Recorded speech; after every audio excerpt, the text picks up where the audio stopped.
Construction of Interstate 69 is continuing in Indiana, although not at quite the pace it was under Governor Mitch Daniels. The road is supposed to connect 8 states through the middle of the country from Michigan south to Texas. But right now it only exists in pieces. And as Sarah Whitmire reports, only 3 states are actively working to build the road. In south-central Indiana, bulldozers and land movers clear the way for what will be I-69. This 27-mile stretch from Crane Naval Center to just south of Bloomington is expected to be complete by the end of next year. But even then, I-69 will still exist in 2 disconnected pieces in Indiana. The road from Indianapolis north to Michigan opened in 1971, and Governor Mitch Daniels celebrated the completion of the road from Evansville north to Crane about a year ago. This scene looks a lot like something that happened in Kentucky a couple years ago. It was a proud moment. That moment on October 25, 2011, when I stood with the Federal Highway Administrator, Victor Mendez, at Southside Elementary School in Nortonville, and unveiled the first red, white, and blue Interstate 69 shield. Like Indiana, Kentucky has been moving full speed ahead on I-69 construction. Of course, it's been easier with our neighbors to the south. They're not paving a new interstate. They're updating existing roads to interstate standards, which is much cheaper and faster. Nonetheless, the state has about 55 miles of the road finished. But now leaders there are faced with the same problem as many of the road advocates in southwestern Indiana. We're looking at different options on funding for this bridge. It has to be a long-term effort. It has to be involving the bi-state bridge, of course, in Indiana is very important. The bridge is critical. There's that geographical impasse that we have, the Ohio River, and Louisville's got 2 bridges that are in the hopper. Northern Kentucky's got a bridge they're working on. They're currently rebuilding a bridge in Western Kentucky. So we know that we're, toward the back of the line. But if we don't keep applying pressure for that bridge, it's easy to think, well, that money could be used here and there and everywhere else. A span across the Ohio River is estimated at $1.2 billion. And where that money is going to come from is a big question. This week, officials in Kentucky and Indiana announced a new collaboration called BridgeLink. The team plans to lobby leaders in Washington and in state capitals to help secure funding for the bridge, with the goal of completing it in 8 years. For decades, the argument in Indiana has been that the southwestern corner of the state needed a way to connect to Indianapolis.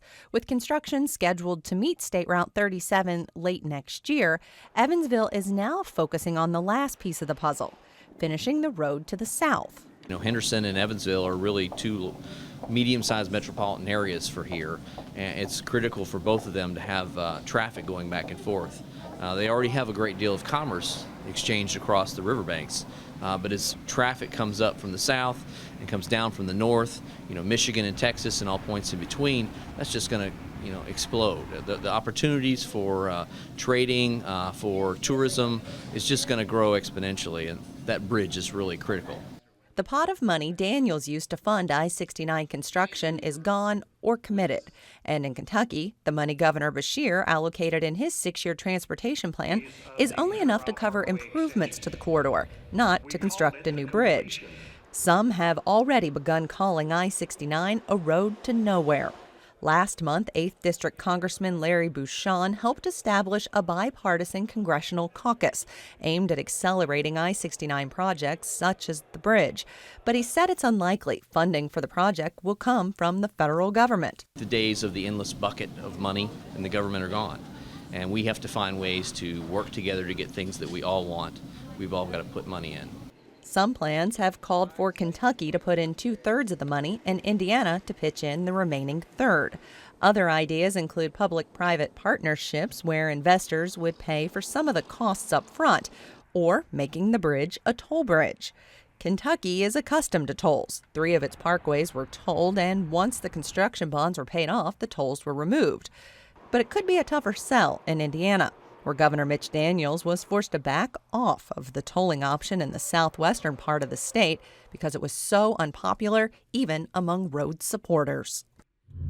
And Sarah Whitmire joins us for more. Your story in Kentucky seems a lot like what we've been covering in Indiana over the past few years. It's funny, isn't it? You Yeah. can see a lot of the same threads going through both stories. In southern Indiana and the southwestern part of the state, it's all about economic development. The same thing in western Kentucky. They're saying that their livelihoods in these communities depend on getting the road finished. And right now they can see that I-69 is there, but connecting the two, and until they're connected, you know, it's very obvious they're not getting the full potential of what the road would bring. What are the big differences, though, between the two states? Yeah, so the big thing is Kentucky is updating existing roads to interstate standards, whereas we all know that Indiana is building new roads. So the money that Kentucky needs to come up with is a lot less than the money that Indiana needs to come up with. Kentucky's entire budget for I-69 is about $150 million. Indiana, by comparison, conservative estimates are $3 billion. So that's something like 20 times more money needs to be raised in Indiana to build this bridge. So that's really the big difference. Lots of money. Tolls in the future for I-69? I mean, it seems likely. We're hearing a lot of conversations about tolling, but I think in order to answer that question, you really have to step back and say, what is the likelihood I-69 is going to get finished? You know, when I-69, I think it was back in 2007, it was designated as one of the 6 corridors of the future. But that designation was quickly stripped away when a number of states stopped construction, because when I-69 was approved, the federal government didn't attach any funding to it. So a lot of states really saw it as this unfunded mandate.